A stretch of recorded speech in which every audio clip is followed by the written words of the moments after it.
So ngayon, mga kababayan, ito yung ating pag-uusapan, no?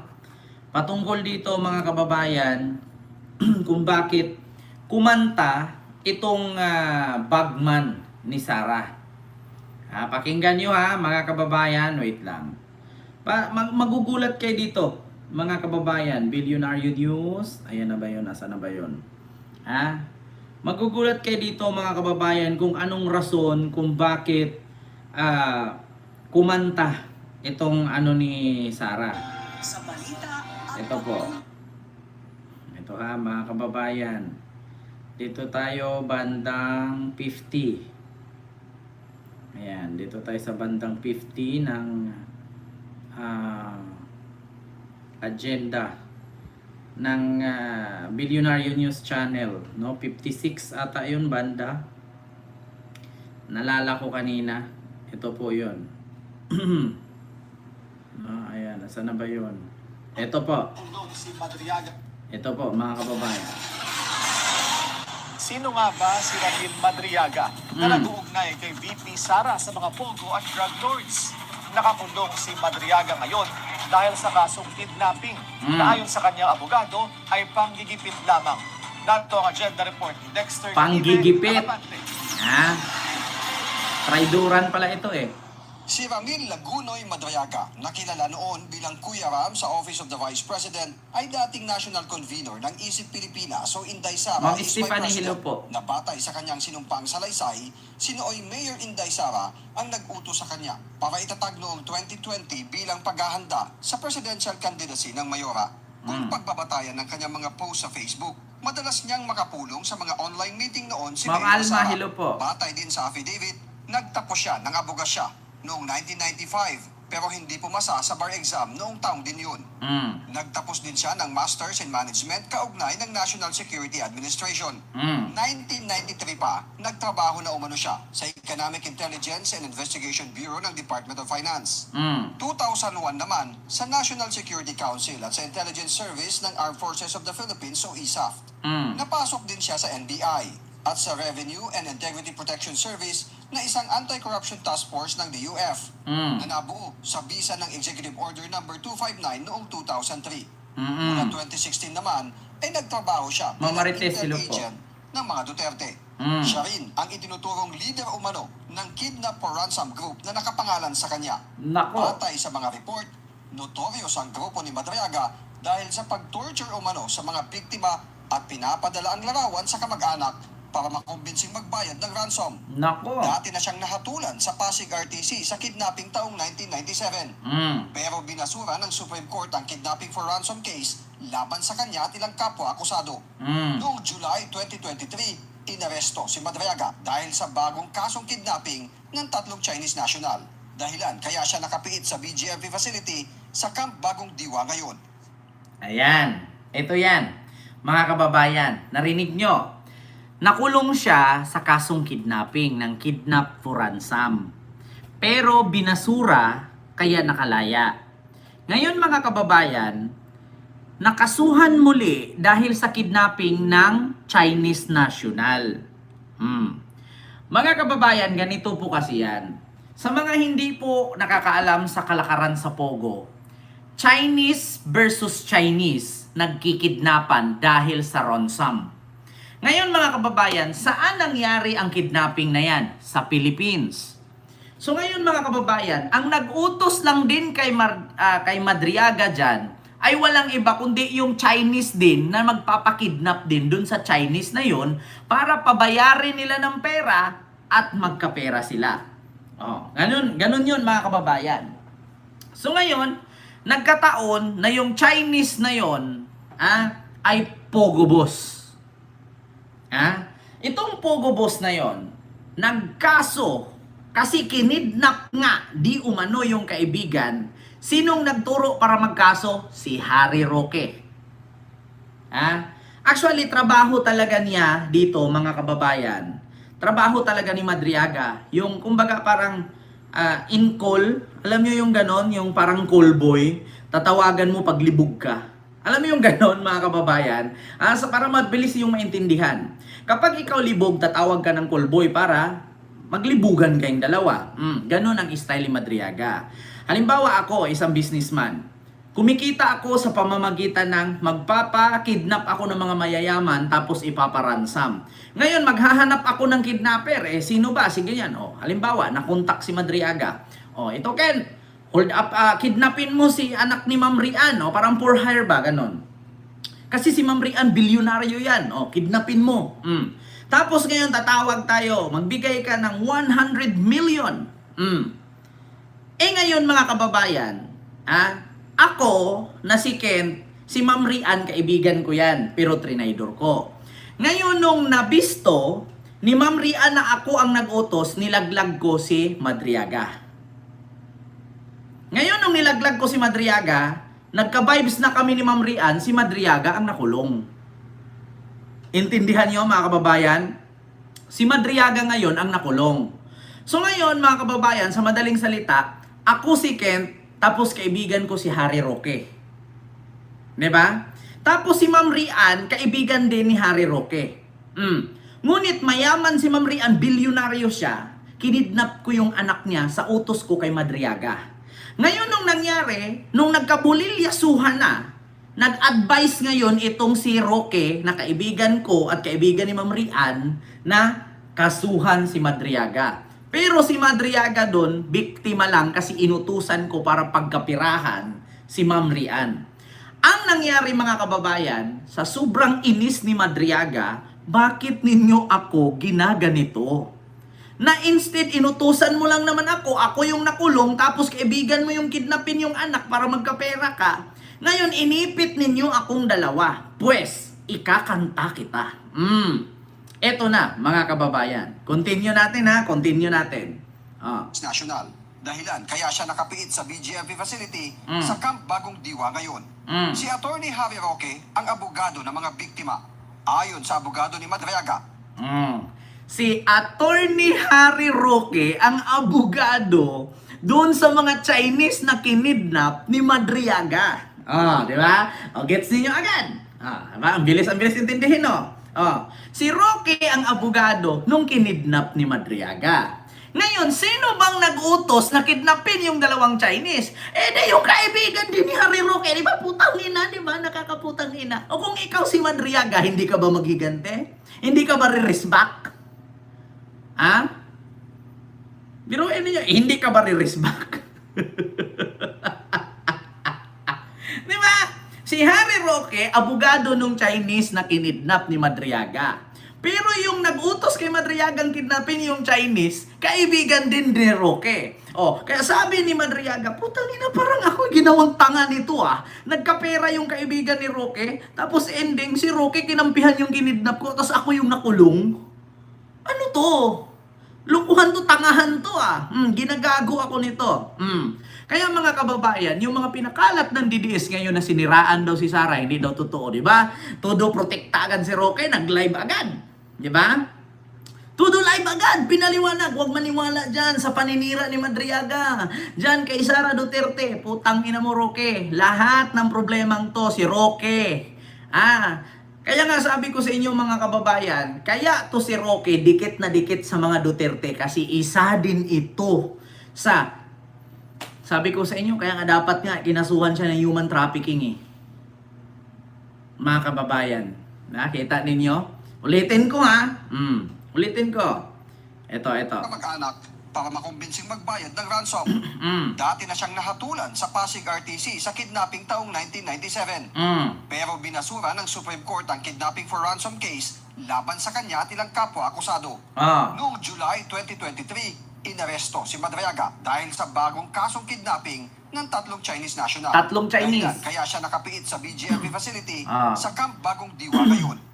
Si Attorney Harry Roque ang abogado ng mga biktima. 3 Ayon Chinese. sa abogado ni Madriaga, panggigipit lang ito sa kanyang kliyente.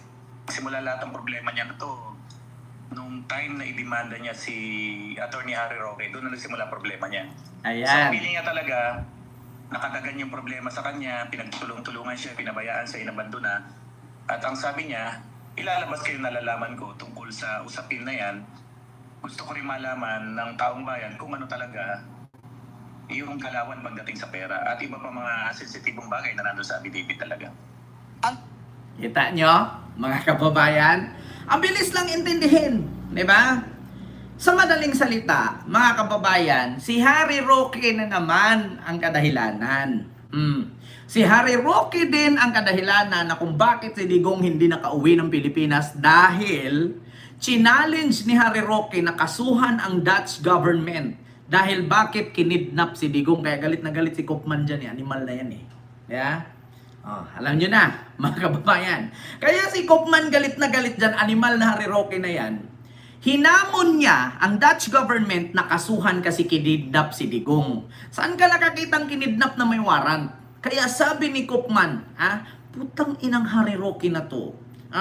Umuwi ka na lang sa Pilipinas, harapin mo yung problema mo, putang ina ka, nangingialam ka, hindi naman ikaw ang abogado. Kaya nga hindi ka kinuhang abogado ni Digong kasi wala siyang tiwala sa iyo at puganti kang hayop ka. Ngayon, si Sara na naman ang malaglag dahil kay Harry Roque. Putang ina mo ka talaga, Harry Roque. Sabi ko sa iyo, Harry Roque, talagang kakarnihin ka ni Sara talaga. Pag nakita ka ni Pulong, ewan ko lang, babalian ka talaga ng tuhod. Yung dalawang tuhod mong nabulok na ninanana, dahil sa diabetic, putang ina ka, bubugbugin ka talaga ni Pulong at ni Baste. Maniwala ka sa akin, Harry Roque. Dahil sa pagpapakulong ni Harry Roque kay Madriaga, kasi si Harry Roque ang abogado ng tatlong Chinese na di umano'y kinidnap, na utos lang din naman ng kapwa niya Chinese na kidnapin para magkapera kasi sindikato nga, di ba? Tapos si Harry Roque, inipit si Madriaga. Ngayon itong si Madriaga nangangailangan ng tulong kay Sara. Bakit? Kasi nga special security siya, bodyguard siya ni Sara. Pero inabando na, pinabayaan. Walang tulong na nakarating. Putang ina, kinanta kayo ngayon. Tang ina nyo, di ba? Ayan ang napapala ninyo. Kayo na nga lang nagsisindikatuhan, kayo din sindikato, naglalaglagan. Putang ina ninyo. Kita nyo lahat ng baho ninyo ngayon, naglalabasan kay mga hayop kayo. Tingnan nyo yung mga baho ninyo. 3 taon kang kinulong, tapos walang tumulong sa iyong Sara, tinawag kang kuya pag panahong may kailangang ipapatay at ipahostage at ipakidnap. Samantalang siya na ang nangangailangan ng tulong, putang ina nyo, tinalikuran nyo. Pues, rumisbak siya ngayon. Tignan ninyo. Tignan ninyo, mga kababayan. Anong sabi ng abogado ni Madriaga? Gusto ko rin malaman ng taong bayan kung ano talaga yung galawan pagdating sa pera at iba pa mga sensitibong bagay na nandun sa affidavit talaga. Ang tinutukoy raw ni Atty. Palad ay ang land grabbing issue laban noon kay dating presidential spokesperson Roque sa Bataan. Ayan na. Inakyat niya ang kaso sa Office of the Ombudsman. Ang sabi nga niya sa amin ay may nakita pa siya mga Chinese paramilitary people doon sa loob ng lote na yon. So, dinimanda niya sa ombudsman, doon na nagsimula problema niya. And nung magkaroon ng problema between Madriaga and Roque at humingi siya ng tulong daw kay BP Sara, at ang sabi sa kanya hindi mo dapat dinimanda si Harry Roque kasi para mo na rin dinimanda ang mga Duterte. Sabi ni Ayan. Atty. Palad, Ayan, kita ninyo? Habang nag-abogado si Roque sa tatlong Chinese na di umano'y kinidnap ni Madriaga, si Madriaga naghanap ng butas kay Roque, dinimanda siya dun sa land grabbing. Naalala ninyo yung land grabbing, mga kababayan, sa Bataan? Na yung mga biktima ng land grab ni Roque pumunta sa opisina ni Sara, hindi pinansin. Hindi pinansin. Hindi man lang sila hinarap. Pumunta yung mga biktima sa land grabbing ni Roque sa opisina ni Sara, walang tumulong. Pumunta pa sila sa opisina ni Robin, hindi din sila tinulungan. Tapos ngayon sabi ni Sara, sana hindi mo dinimanda si Roque kasi para mo na rin dinimanda ang mga Duterte. Tapos ngayon, anong nangyari? Walang tulong. Kaya nakulong si Madriaga, pinag-initan ni Roque, putang ina, malakas to si Roque nung time ni Digong, presidente si Digong nun eh. Kulong si Madriaga ngayon. Siyempre, pag may warrant yan, kahit tapos na termino ni Digong, ang warrant nun tumatakbo. Nung nakulong itong si Madriaga, ayan na. Laglagan na. Kasi nanghingi ng tulong kay Sara. Siyempre, kuya-kuya ni Sara yan eh. Putang ina. Hitman yan ni Digong. Oh. Pero anong sabi daw ni Sara? Sana hindi mo dinimanda si Roque kasi para mo na ding dinimanda ang mga Duterte. Sabi ni Madriaga, putang ina nyo, yung pagiging kriminal na utos nyo sa akin, ako nagdurusa. Samantala ngayon ako'y nangangailangan ninyo ko tulungan kasi mas kinakampihan nyo si Roque. Putang ina nyo, lintik lang walang gante. Oh, kita nyo anong ginawa ni Madriaga ngayon? Ayun, naglabas ng statement. Ha? Naglabas ng affidavit. Ha? Ayun na. Ngayon, pag lahat ng sinasabi ni Madriaga ay accurate, nagmamatch sa lahat ng pattern, ubos ang mga Duterte. Pati pa asawa ni Sara, pati si Pulong, ubos sila. Maniwala kayo sa akin mga kababayan. Isa-isang habulin ng ombudsman yan. Take note, makakalusot pa ba sila? Tandaan ninyo mga kababayan. Ang Office of the Solicitor General ayaw na sa mga DDS. Ang Office of the Ombudsman ayaw rin sa mga DDS. Saan sila pupulutin? Sa kulungan. Ubos silang lahat. 'Di ba? Oh, mga kababayan, yung sinasabing land grabbing na yan, totoo yan mga kababayan kasi lumapit yan. Ito ha, pakita ko sa inyo. Noon ko pa yan kinontent, mga kababayan. Ito Since at least 2018, ay ito po. Land grabbing ni Harry Roque sa Bataan. Ito. Harry Roque land grabbing in Bataan. Ayaw niya. Wait, ito na. Roque land grabbing. Ito ha mga kababayan, Bataan. Actually mga kababayan, itong mga biktima sa land grabbing ni Harry Roque mga kababayan isang point ko, ay lumapit ito sa opisina ni Robin. Lumapit ito sa opisina ni Sara. Hindi nila pinansin. Roque land grabbing biktima. Nagdadala pa nga ng mga placard yun eh. sa inyong lahat mga kapalarista. Tapos ikukumpra. Mga kababayan, ito po yun no. Yung land grabbing ni Harry Roque sa Bataan. Sinabi po ng pulis na wala pong kriminal na hindi sa gitna na sinapahan ng Yan ang Ito yun mga kababayan. Actually, magandang araw po sa inyong lahat mga kapalarista. si Peebles, nilabas din ni Peebles yan. Good morning mga katalakera. Nandito po tayo ngayon sa Bataan. Papunta na po ako dun sa terminal sa may dito sa ano ba to, Baka. Meron kasi terminal dito na papuntang Balanga. After ng Balanga, sasakay pa uli ako ng papuntang Maribeles. Para kausapin natin yung mga hiningal ako na biktima ni Harry Roque sa kanyang land grabbing. Dahil sa Pogo na yan, illegal Pogo. Humanda ka ngayon sa akin, Butanding. Ipapakita ko sa iyo. Ako mismo ang nagpunta. Ayan. Hiningal ako. Mga DDS. So, ayan po. Sana Ayan, magising nakita na niyo kayo, ha? Sa Bagak. Ayun daw yung station. Kahit Blue ko. Bagak Bataan. Talagang tatrabahuin ko to. Ipapakita ko sa inyo na napakawalang hiya ng tao na yan. Ay, nandito ba si Duterte? ICC? ICC ba yan? Ay, akala ko ICC. Sorry na. Ayun yung station. Ayun yung station. Ito na po yung station. Papuntang Balanga. Bataan. Yan, sasakay po tayo dyan and then papunta po tayo ng Maribeles. Antalan doon ng isang oras may higit na ang dami kasing sumasakay. Sobrang ang dami pong sumasakay. At dito po sa Special Power of Attorney, Ayan. kaya po ang pirma ni Tatay Roger. Mali ang spelling eh, Mangaya sana yan eh. Banggaya po siya.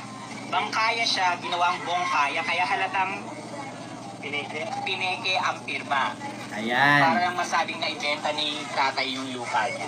Ayan na. Dahil hawakan niyo po yung lupa, yung titulo, kukuha kayo ng t-shirt na hawak niyo na pineke yung titulo. Ayan. Yan po yung kwento na yan, mga kababayan. Pineke yung pangalan nung may-ari, tapos ang sabi ay nabenta na. So ngayon mga kababayan, galit na galit itong si Madriaga sa ginawa ni Harry Roque kasi kinasuhan nga din siya ni Harry Roque doon sa 3 Chinese. Ngayon mga kababayan, napag-utusan lang naman siya. Ang problema lang dyan, kumusta naman yung nag-utos? So ngayon, humingi siya ng tulong kay Sara kasi nga kinasuhan ni Roque, baka sakali maariglo, palayain, tulungan ni Sara. Alam niyo ang sagot ni Sara. Ha? Dapat hindi mo kinasuhan si Roque. Kasi parang kinasuhan mo na rin ang mga Duterte. Siya ng tulong daw kay VP Sara. At ang sabi sa kanya hindi mo dapat dinimanda si Harry Roque kasi para mo na rin dinimanda ang mga Duterte. Sabi ni Atty. Palad, isusumiti nila sa ombudsman ng affidavit ni Madriaga. Wala pang pahayag ang Pangulo na nabigyan na natin ng kopya ng affidavit kahapon. Para sa agenda, Dexter Ganibe, Abante! Good luck. So ngayon mga kababayan, eto na. Ang sunod. Ken, paano nangyari na sa thumbnail mo nandyan si Pulong, nandyan si Manscarpio, na asawa ni Sara? So ano yan? Ito. Pakita ko sa inyo ha. Ano yan, Ken? Bakit nandyan si Pulong? Nandyan si Sara, nandyan si Manscarpio, at nandyan si Madriaga. Ito. Dito tayo. Pakinggan ninyo. Tila may bagong whistleblower at bagong pasabog laban kay VP Sara. Ang revelasyon, suportado umano ng mga pogo at drug lord ang political campaign ng BICE. Narito ang exclusive agenda report ni Dexter Patay. Ganibe ng Abante. Ito na yun mga kababayan, yung pagkanta ni Madriaga. So sabi ni Madriaga, sige, humingi ako ng tulong sa'yo para si Harry Roque i-atras yung kaso kasi syempre kuya-kuya mo ako eh. 'Di ba? Inisip ko kayo kapatid, inisip kitang pamangkin kasi parang tatay ko na si Tatay Digong. Pero anong sagot ni Sara? Sana hindi mo dinimanda si Roque kasi parang dinimanda mo na din ang mga Duterte. So, sa galit ni Madriaga, putang ina ka, ang panahon na nangangailangan ka. Huwag ka mag-alala, ma'am. May nakausap na ako. Pag ako namatay, patayin niya si Bongbong Marcos, si Lisa Marcos, at si Martin Romualdez. No joke! No joke! Ganon ka, di ba? Pues, hindi mo ko tinulungan. Ilaglag kita. Eto na. Submitted na sa Taguig Regional Trial Court Patay. ang authorized na 5 pages sworn affidavit ni Ramil Lagunoy Madriaga. Pakilalang dating intel officer ng dating Pangulong Rodrigo Duterte at ni nooy Davao City Mayor Sara Duterte. Patay. Sa affidavit, idinitalye kung kani-kanino napunta ang confidential fund ni VP Sara noong 2022. Ayan na. Sa affidavit ni Madriaga, dinitalye na dun kung kani-kanino ang mga confidential fund. Iniisa-isa talaga siya, mga kababayan. Kawawa talaga si Sara dito. Dahil kay Harry Roque. Inisa-isa na. Inuna ni Madriaga yung confidential fund. Kung kani-kanino hinahatid, magkano ang laman ng bawat duffel bag, no, na iaabot sa mga politisyan at mga personalidad. So bukod doon, mga kababayan, sa confidential fund, ito pa. Isa sa naging ground ng isinampang impeachment case noong nakaraang taon. Meron siyang kwento dito sa affidavit niya na yung pera inabot sa kanya doon sa area na sa Ultra Pasig tantang December 2022. Isa nagatindi siya sa parking ng ombudsman. Tapos somewhere sa Laguna sa isang mayor. Pero hindi niya na-meet yung mayor, of course, no? Tapos sinatid niya rin sa isang comedy bar na kung saan pagmamayari or madalas nakatambay yung Ayan. Yan yung mga confidential fund, mga kababayan, na hinatid. Una, sa comedy bar sa Quezon City. Pangalawa, sa Laguna, isang mayor pero hindi niya nakaharap. Pangatlo, sa parking lot ng Office of the Ombudsman. Pang-apat, sa parking lot ng SM Mega Mall. Ayan na, 4 na confidential fund yan. At meron pang isa, 1 billion, tumataginting na 1 billion confidential fund. Putang ina, kalaki-laki mga kababayan. Kaya pala sabi ni Sarah, hindi kami magnakaw ng millions. Kasi ang nakawan sa gobyerno, billions. Alam nyo na. Nakukunik-kunik. Hindi kami magnakaw ng millions. Kasi bakit? Ang nakawan sa gobyerno, billions. Eto na, mga kababayan. Pagmamayari or madalas nakatambay yung mga classmates sa College of Law ni VP Sara. So Patay. siya yung delivery person. Bagman naman ang tawag natin. Bagman. Nakasaad sa notaryadong sinumpaang salaysay, 4 na duffel bag na bawat isa ay naglalaman ng 33 hanggang 35 million pesos. Bukod pa iyan sa anya'y 1 bilyong pisong i-deliver niya noong Pebrero 2020 sa Katarungan Village, Muntinlupa City, na mismong ang dating Pangulong Duterte ang tumawag sa kanya para kumpirmahing natanggap na ito ng taong dapat makatanggap ng pera. Rinig nyo? 1 billion utos ni Digong.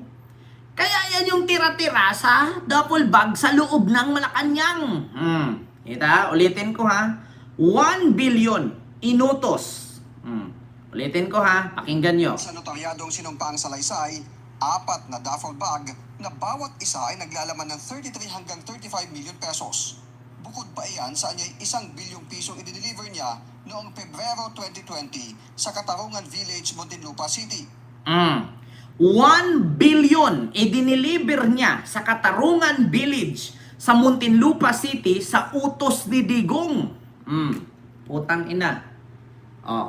Kumusta ang duffel bag sa Malacanang? Na 10 piraso may laman tag 100 million. So 10 is 1 billion na iwan tira-tira sa confidential fund. Putang ina nyo talaga, no? Putang ina nyo talaga, mga DDS. Ulitin ko ha. Isa ay naglalaman ng 33 hanggang 35 million pesos. Bukod pa iyan sa anya'y 1 bilyong pisong i-deliver niya noong Pebrero 2020 sa Katarungan Village, Muntinlupa City, na mismong ang dating Pangulong Duterte ang tumawag sa kanya para kumpirmahing natanggap na ito ng taong dapat makatanggap ng pera. 1 billion sa Katarungan Village sa Muntinlupa. Utos pa ni Digong. Sino yun? Nako, dapat imbitahan sa ano to Senate Blue Ribbon Ito yung reliable source. Hindi si Gutisa. Ito yung totoong source, Marcoleta. Ito yung totoong source. Yung sinasabi niyong Gutesa naghahatid ng mali-malitang bag doon sa sa village ni Romualdez, village ni BBM, pati sa Agudo. Aguda ba yun? Aguda ba? Agudo? Aguada? Sa Malacanang, walang katotohanan yun. Eto, 1 billion. Nakalagay, around the first quarter of February 2020, I was instructed by Sergeant Canlas, a PSG officer, whom I came to in Davao. I know in Davao. Whom I came to know in Davao to pick up a Super Grandia. Super Grandia at Jollibee, Kamuning, Quezon City, and deliver it to a car wash along the Anghari, Muntinlupa City. From the meeting point, I was told to proceed to Katarungan Village nearby, where I handed the key to 2 men who were inside a black Honda Civic. This delivery was later verified through a call from President Duterte himself, who confirmed that the vehicle was received by these 2 men whose names I can no longer recall. Hindi na daw niya maalala kung sino yung dalawang lalaki na tumanggap sa Grandia na sakay sa isang black Honda Civic. Ito, detalyado talaga ha. Black Honda Civic, sumakay, Katarungan Village, detalyado, hindi katulad kay Gutesa. Hindi, saglit, yung page number 20, nakalimutan mo. Basahin mo yung number 20. Pangilan ka? Tapos, nakasama mo ba? Di ba? May nagkukot sa likod. Ito walang coach-coach, oh. Nako. Pero sa totoo lang mga kababayan, ito yung sinabi ni Trillanes na magpa-file ng kaso na interview ni Trillanes ni Corina Sanchez. Sa mga hindi nakakaalam, ito po yun. Ang sabi ni Trillanes na, abangan ninyo, may magpa-file ng kaso laban kay Sara. Reliable source ito, bukod sa akin. Yan po yun, sabi ni Trillanes. Kasi bukod kay Trillanes na nag-file siya, kay Pulong at kay Manscarpio, yan din ang file ni Madriaga. So, alam nyo na, mga kababayan. Yan yung sabi ni Trillanes sa interview ni Corina Sanchez, na bukod sa akin, may magpa-file din. Alam nyo na, mga kababayan. Nako, iiyak na naman dito. Iiyak na naman dito mga DDS. So sasabihin na naman nila, peke na si Trillanes, trililing yan, kwentong kanin yan, sundalong kanin yan, pero nakulong si Digong. Kung peke, ba't si Digong nakulong? Sige nga mga DDS, paano ninyo i-explain kung peke ang mga sinabi ni Trillanes at puro kasinungalingan? Bakit si Digong nakulong? Sige nga, Aber. Kung peke ang sinabi ni Trillanes at puro kasinungalingan, bakit hindi nyo mapauwi? Sige nga, Aber. I-challenge ko kayo mga DDS. Ilang araw na lang, patapos na yung December, wala pa rin na uwi si Digong, wala pa rin akong gilit sa leeg. Challenge ko kayo. Sige nga, patunayan yung peke ang sinabi ni Trillanes. Sige nga, patunayan ninyo na peke ang sinabi ni Madriaga. In this year, with all the kisses and time that your brother and your husband involved in smuggling the drugs from Magnetic Lifter in Cavite along the highway, and so much more than this. I did it my way. Mga DDS, nakulong na yung tatay nyo. Ang sunod, yung inday nyo na naman mo, tangina. Nakulong na yung tatay ninyo. Yung inday nyo na naman. Hindi natuto. And no much more than this, I did it my way. Mga didis, ala sige. Ipaglaban niyo si Duterte. Ang tanong, paano niyo ipagtanggol si Sara Duterte? Si Digong ay nakulong. Tatakbo si Pulong sa 17 country. Ang galing. And much more than this, in this year. Kita ninyo mga kababayan? Takbo si Pulong sa 17 country. Si Digong ay nakulong. Susunod si Inday kasama ang asawa. Alam niyo sa ngayon hanapin niyo nasaan si Sara? Nasa loob ng Magnetic Lifter. Nagtatago na si Pulong, si Sara at si Manscarpio nasa loob ng Magnetic Lifter. And now, much more than this. Wala na, day. Goodbye. Naku, kawawa mga kababayan. Wala na. Alam niyo, sa totoo lang mga kababayan, isa lang talaga ang masasabi ko. Kayo mga DDS, magising na kayo, oy. Magising na kayo. Putang ina nyo, nakakapagod kayong nakakapagod kayong banatan, mga animal kayo. Ulit-ulit na lang yung banat natin, di pa rin kayo nagigising. Magising na kayo eh. Mga kababayan, magising na kayo. Putang ina naman tong mga DDS na to. Kakapagod kayo araw-araw, nagmumura sa yung mga hayop kayo, mga animal kayong DDS, hindi kayo makaintindi. Siguro sa Pasko, yung spaghetti ninyo, pangit ang lasa. Kasi ang hirap din yung paintindihin. Siguro ang hirap din ninyo magtimpla. Alam niyo ba yung mga DDS, napapagod kami. Napapagod ako magmura araw-araw. Alam niyo yung inaraw-araw na kayong murahin, bubo pa rin, di ba? Alam niyo yun, nakakapagod sa totoo lang. Araw-araw ka nang nagmura, tapos yung minura mo, bubo pa rin. Hindi ba kayo nagbabago? Mga DDS? Kung hindi ba naman kayo mga tanga? Kita nyo yan? Mga kababayan, kita nyo? Rinig ninyo? Araw-araw ko na sila pinagmumura, bubo pa rin. Alam mo, siguro yung pag nagluto yan sila ng ulam, kanya-kanyang punaan. Kanya-kanyang reaksyonan yan, mga kababayan. Di ba? Diyos ko, mga DDS, itigil nyo na yan. Pagod na pagod na pagod na pagod na pagod na pagod na kami.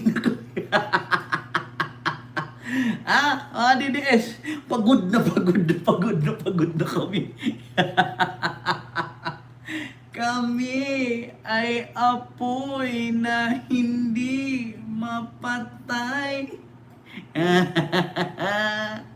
Hakbang ng maisog, sabay-sabay, but ni mo day, nabuang ka. May ads lang tayo mga kababayan.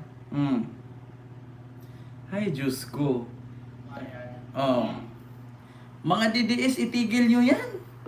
Hindi pa ba kayo nagigising dyan? Mismong special bodyguard ni Sara na yung kumanta. Antayin ninyo na mismo si Pulong ang magsalita. Antayin ninyo mismo na si Digong na ang magsabi. Nang matapos na ang gulo. Alam nyo, sa totoo lang, iwan ko dito kay Sara kung ilalaban pa rin niya ito.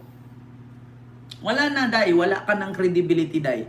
Yung balibalita na nangunguna ka sa survey, Day, ako na nagsabi sa'yo, Day. Ngayon pa lang narinig nila ito, Day. Wala nang pag-asa, Day. Manalo ka sa 2028, Day. Sabi ko sa'yo, Day. Ito, yung sabi nilang nangunguna si Sara sa survey, number 1 daw sa contender, top 1 contender bilang presidente. Putang ina, kung ako makarinig sa balita na ganito, ibubuto ko pa ba? Ay, Diyos ko. Ako ganyan? Makarinig ako ng balita na, nagnakaw. Confidential fund. Ganon. Kaya biruin nyo special bodyguard nga yan, hindi tinulungan. Kayo pa kaya mga DDS? Diba? Special bodyguard, hindi tinulungan. Kayo pa kaya? Natawagin yung Tatay Digong tas hindi kayo magkamukha ni Sara? Diba? Totoo pala yung sinabi ni Digong noon, malaki daw ang naitulong ng Pogo. Because it give us 2 billion a month. Yung Pogo, malinis yan. Laro yan sa kabila. Diretso, walang perang. Diretso sa pagkoryan. Alam niyo, kaya inaprubahan ko yun kasi it give us 2 billion a month. At sabi ni Harry Roque, nagbigay din daw ng cash assistant ang Pogo direct sa presidente. Si Roque din mismo niya nagsabi. Si Roque din mismo nagsabi. Nagbibigay ang Pogo kay Digong direct sa office of the president. Diba? Ano na naman to ngayon? Rumisbak lang pala, mga kababayan, ang bagman ni Sara. Rumisbak. Kasi bakit? kinasuhan siya ni Roque, humingi siyang tulong kay Sara. Ang sabi ni Sara sa kanya, dapat hindi mo kinasuhan si Roque kasi para mo na rin kinasuhan ang mga Duterte. Ano nangyari? Binalikan si Sara ngayon. Nangingi ng tulong yung tao kasi nga nabiktima siya Tapos ngayon hindi mo tutulungan kasi papairalin mo si Roque. Pues, tingnan natin Sara kung kaya kang ipagtanggol ni Roque na samantalang si Roque may kaso din. Ano na naman ang pang-debunk nila sa issue na yan? Ma'am Maria Pipalisok, yung sinabi ni Roque kanina, sasabihin na naman nila yan i-debunk. Kasi bakit? Yan ang pang-debunk nila. Ganito. Sabi ni Harry Roque kanina, hindi daw talaga titigilan ng bangag administration si Sara. Kasi instead daw natutukan ang flood control scam or corruption, si Sara daw ang pinag-initan para hindi makaupong presidente. Kita ninyo. Ang layo-layo, di ba, ng pang-debunk nila? Tapos sasabihin, binayaran. Tapos sasabihin, tinakot. Di ba? Yan, binayaran, tinakot, kaya bumaliktad. Paano kung mag-accurate, no? Mag-match lahat ng affidavit ni Madriaga? Paano kung tumugma lahat yan? Paninira pa rin ba yan? Paano kung tumugma lahat yan? Binayaran pa rin ba siya? Paano kung tumugma sa investigasyon yan ng NBI, ng Ombudsman at ng DOJ, pati ang Supreme Court? Kung magtugma lahat ang sinabi ni Madriaga, Ramil, paninira pa rin ba? Tinatakot pa rin ba? Binayaran pa rin ba ni BBM si Ramil para paliktad kay Sara? Yan na naman sasabihin nila.